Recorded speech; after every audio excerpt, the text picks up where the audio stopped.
Hello friends, welcome to educational insight.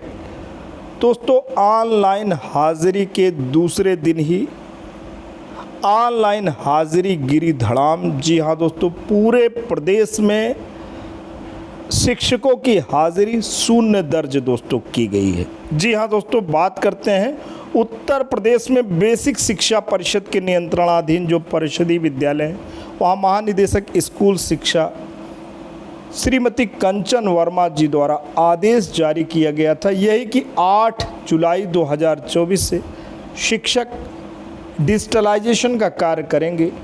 बच्चों की online हाज़िरी के फरमान तो पहले से ही जारी हैं और उसमें काफ़ी हद तक शिक्षक अपने प्रयासों के द्वारा जो डिजिटलाइजेशन का कार्य है उसे कर भी रहे हैं। लेकिन रही बात शिक्षकों की हाज़िरी की, तो ग्रामीण जो वातावरण है, जो रास्ते हैं वो जटिल हैं, मुश्किल से भरे हैं। आने जाने में जो वाहन है, यातायात के साधन हैं, उनकी सुविधाएं नहीं हैं। ग्रामीण अंचल का एक अलग ही विज्ञान है, मनोविज्ञान है। उसे समझे बिना शिक्षकों की व्यक्तिगत समस्याओं को एड्रेस किए बिना एकाएक शिक्षकों के ऊपर हाज़िरी की जो अनिवार्यता है उसे दोस्तों थोप दिया गया। और 8 तारीख को तो शिक्षकों ने, चाहे उसे आधिकारिक आदेश कहें, चाहे महानिदेशक स्कूल शिक्षा के आदेश का अनुपालन कहें, तकरीबन 16,000 शिक्षकों ने ऑनलाइन हाज़िरी आने जाने दोनों की मिला के दर्ज की। उसमें भी डाटा समरूप नहीं था। आते समय ज़्यादा शिक्षकों ने हाज़िरी दिया, लेकिन विद्यालय में रहते हुए उन्होंने जो घटनाक्रम देखे, यानी एक दंपत शिक्षक की मौत देखा, शिक्षिकाओं का मार्ग में दुर्घटना देखा, उसको देख करके शिक्षकों ने इस बात का अनुमान लगा लिया। और अनुमान भी दोस्तों शिक्षक क्यों न लगाएं, क्योंकि प्रत्येक शिक्षक दहशतज़दा था। तनाव और दुश्चिंता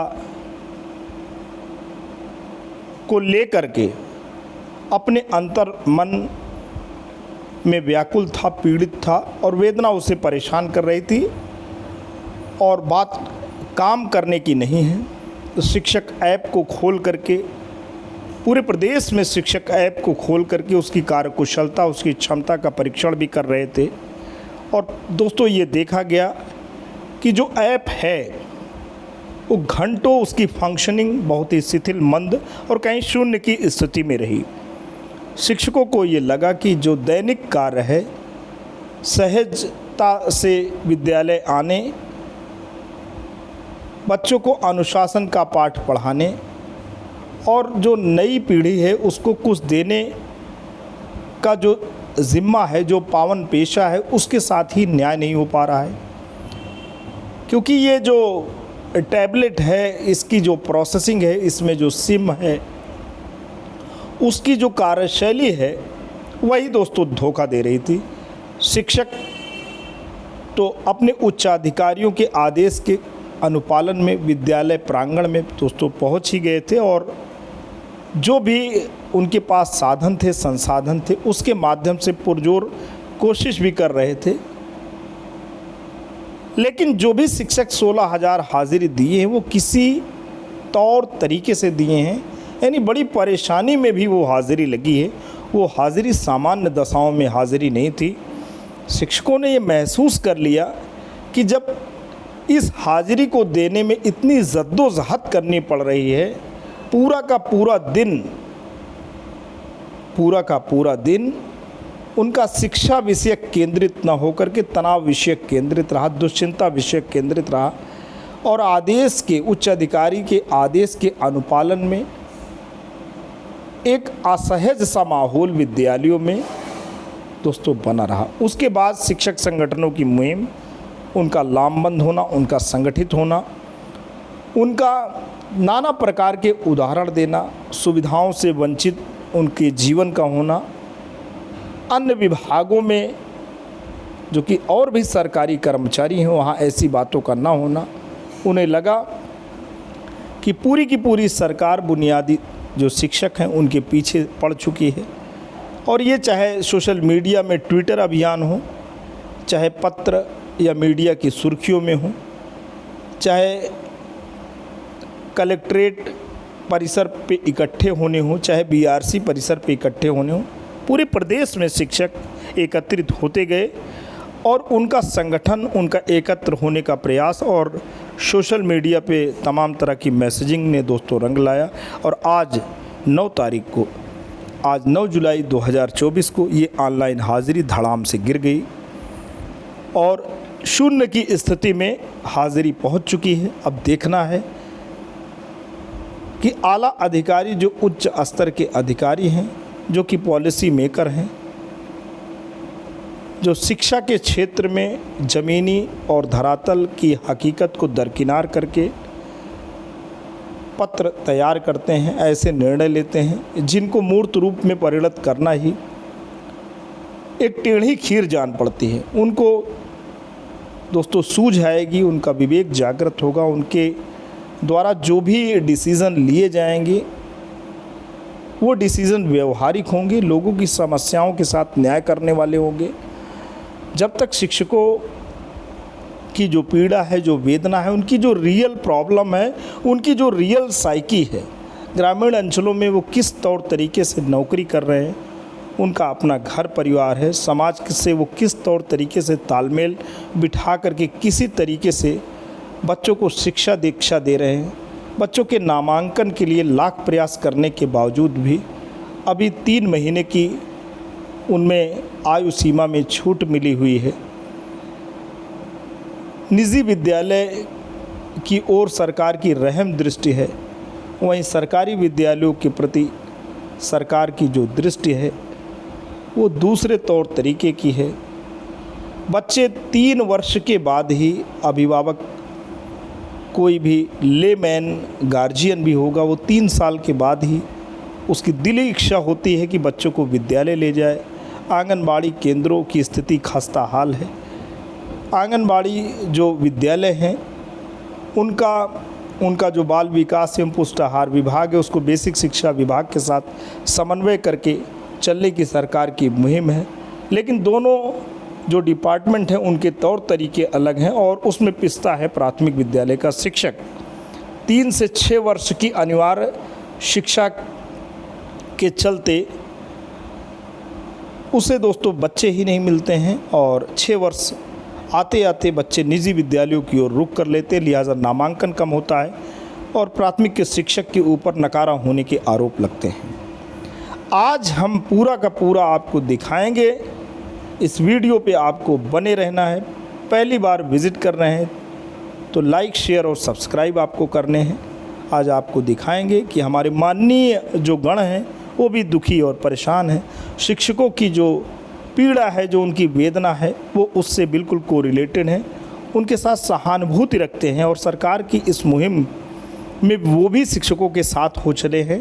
आइए दोस्तों, पहले तो आपको आंकड़ों का दर्शन कराएंगे और फिर माननीय महोदय के पत्र का भी अवलोकन कराएंगे, जिसमें उनके द्वारा ये बात कही गई है कि शिक्षक पीड़ित हैं, प्रताड़ित हैं, उन्हें बख्शा जाए, उन्हें राहत दिया जाए। आइए दोस्तों देखते हैं। दोस्तों आप देख पा रहे हैं ये रिपोर्ट आई है district wise digital register of teacher attendance 9 जुलाई 2024 की। आप देख पा रहे हैं ये कासगंज से शुरू हो रहा है, 1 नंबर से कासगंज 0 है, ये आप देख पा रहे हैं 0 है, कौशाम्बी भी 0 है और ये 0 का सिलसिला चल रहा है। आप अंतिम जो टेबल है, कॉलम है, उसको आप देखें, आप देखेंगे कि ये 0 का सिलसिला evening presence and morning attendance सब 0 है दोस्तों। और ये ख़त्म होता है, 75 जनपद हैं उत्तर प्रदेश में। पूरी की पूरी 9 जुलाई 2024 को हाज़िरी 0 हो जा रही है। 16,000 शिक्षक इससे पहले हाज़िरी लगाए थे, उनको भी ये लग गया कि प्रेशर में लगाई हुई वो हाजिरी थी। दिन भर परेशान होने के बाद उनका अंतर्मन, उनकी वेदना जागी और आज वो वाकई दोस्तों पूरी तौर तरीके से जाग गए। उन्हें लगा कि इस पीड़ा को झेल करके वो शिक्षा जैसे पावन पेशे के साथ न्याय तो नहीं कर पाएंगे, क्योंकि शिक्षक का जो पेशा है वो दबाव, तनाव और प्रतिबल के रास्ते से होके नहीं जाता। गुरु की जो महिमा है, कहीं ना कहीं गुरु की जो इमेज है उस पे आघात दोस्तों लगता है, क्योंकि शिक्षक समाज का निर्माता है, वो कर्मचारी नहीं है दोस्तों। कर्मचारी के रूप में शिक्षकों की जो फ्रेमिंग है वही गलत है और सरकार और तौर तरीके से शिक्षकों को जवाबदेह बना सकती है। उसके बहुत तरीके हैं, अनंत तरीके हैं। शिक्षक काम भी करते हैं किसी भी रूप में। एक अच्छे प्राइवेट स्कूल का शिक्षक जो कि नामी शिक्षक रहता है, सरकार को इस बात पे विचार करने होंगे, हमेशा करने होंगे कि जब वो सरकारी खेमे में जाता है तो किस तौर तरीके से उसकी कार्य क्षमता में वृद्धि होनी चाहिए। लेकिन दोस्तों सरकार की कुछ ऐसी नीतियां हैं, ऐसी बातें हैं कि वही बेहतर काबिल शिक्षक जो सरकारी विद्यालय हैं वहाँ पे अपनी उस क्षमता का प्रदर्शन क्यों नहीं कर पाता है। तो ये सारी बातें विचार विमर्श के विषय है, मुद्दों का विषय है। इसको दोस्तों काम करना होगा, क्योंकि तमाम ऐसी बातें हैं, तमाम ऐसी फ्रेमिंग है, तमाम ऐसी पॉलिसी मैटर की चीज़ें हैं जिससे कि भंवर में पड़ा हुआ शिक्षक अपने जो टैलेंट है उसको आउटलेट ही नहीं दे पाता, उसको निकास दे ही नहीं पाता। आइए दोस्तों देखते हैं कि एक चिट्ठी भी जारी हुई है। आशुतोष सिन्हा जी हैं, आप सभापति हैं संसदीय एवं सामाजिक सद्भाव समिति के विधान परिषद उत्तर प्रदेश में। आपने पत्र लिखा है, पत्र संख्या 223 है। डालीबाग लखनऊ से आपने लेटर लिखा है, 9 जुलाई 2024, आज ही का लेटर है। माननीय मुख्यमंत्री जी उत्तर प्रदेश सरकार को प्रेषित संदर्भित है। महोदय, आपको सूचित कराना है कि शिक्षा विभाग में जुलाई माह वर्ष 2024 से की गई डिजिटल ऑनलाइन उपस्थिति अनुपयोगी है और केवल उच्च अधिकारियों द्वारा कमीशन खोरी के लिए यह व्यवस्था लागू की जा रही। जितने रुपए में उक्त सॉफ्टवेयर खरीदे गए हैं उतने में विद्यालय में फर्नीचर, लैब, कंप्यूटर, लैपटॉप की अच्छी व्यवस्था की जा सकती है, लेकिन सरेआम घूसखोरी की वजह से यह संभव नहीं हो पा रहा है। सरकार द्वारा जितनी सुविधाएं और जितने पैसे सरकारी स्कूल में शिक्षकों पे निगरानी रखने के लिए उक्त अनुपयोगी सॉफ्टवेयर खरीदने में खर्च किए जाते हैं, उससे कम पैसे में विद्यालय प्रांगण में मूलभूत आवश्यक व्यवस्थाएं जैसे शुद्ध पेयजल, बालक एवं बालिकाओं के लिए पृथक पृथक शौचालय, डिजिटल क्लास, कंप्यूटर शिक्षा आदि की समुचित व्यवस्था की जा सकती है।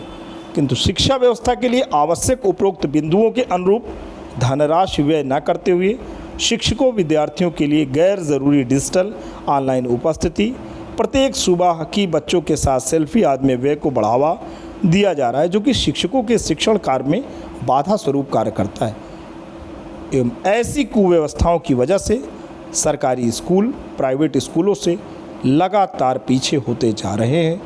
शिक्षकों की एक और बड़ी समस्या उनसे गैर शैक्षणिक कार्य लेना है, जिसको तत्काल बंद किया जाना चाहिए। बेसिक शिक्षा परिषद के शिक्षक पढ़ाने के अलावा और सारे काम करते हैं। बीडीसी से लेकर प्रधानमंत्री तक के चुनाव में यही पीछे जाते हैं। यही नहीं, प्रदेश के शिक्षकों को बाकी विभागीय कर्मचारियों की भांति हाफ सीएल एवं वार्षिक 31 ईएल व अन्य अवकाश मिलने के साथ ही कैशलेस चिकित्सा प्रतिपूर्ति के साथ साथ पुरानी पेंशन ओपीएस की सुविधा भी होनी चाहिए, जिससे उनका मनोबल बढ़ेगा एवं प्रदेश का शिक्षा व्यवस्था का स्तर भी बढ़ेगा। अतः आपसे अनुरोध है, उपरोक्त स्थिति को दृष्टिगत रखते हुए डिजिटल ऑनलाइन उपस्थिति की उपयोगिता की जांच कराते हुए इस कुव्यवस्था को तत्काल प्रभाव से बंद कराया जाए, ताकि प्रदेश के विद्यार्थियों एवं शिक्षकों को उनके मूलभूत कार्य शिक्षण एवं शिक्षा ग्रहण के लिए मुक्त किया जा सके। यह कार्य प्रदेश के भविष्य के लिए अत्यंत आवश्यक एवं लाभकारी।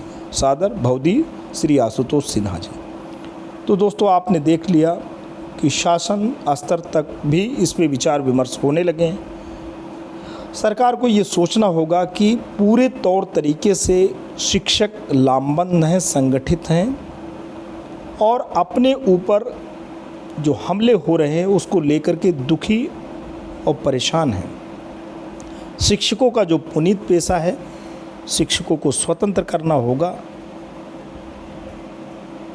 उन्हें इस काबिल समझना होगा कि वो अपने व्यक्तिगत और सामाजिक जीवन के साथ न्याय कर सकें।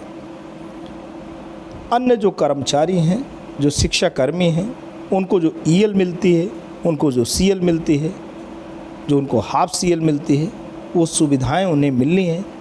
बुढ़ापे की लाठी पेंशन उनको देनी है।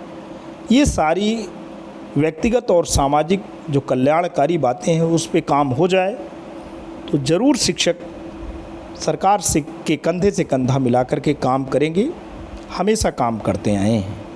आज के लिए दोस्तों इतना ही। Thanks for watching and listening. जल्द आपके समक्ष एक नए वीडियो के साथ पुनः हाजिर होंगे। तब तक के लिए जय हिंद, वंदे मातरम।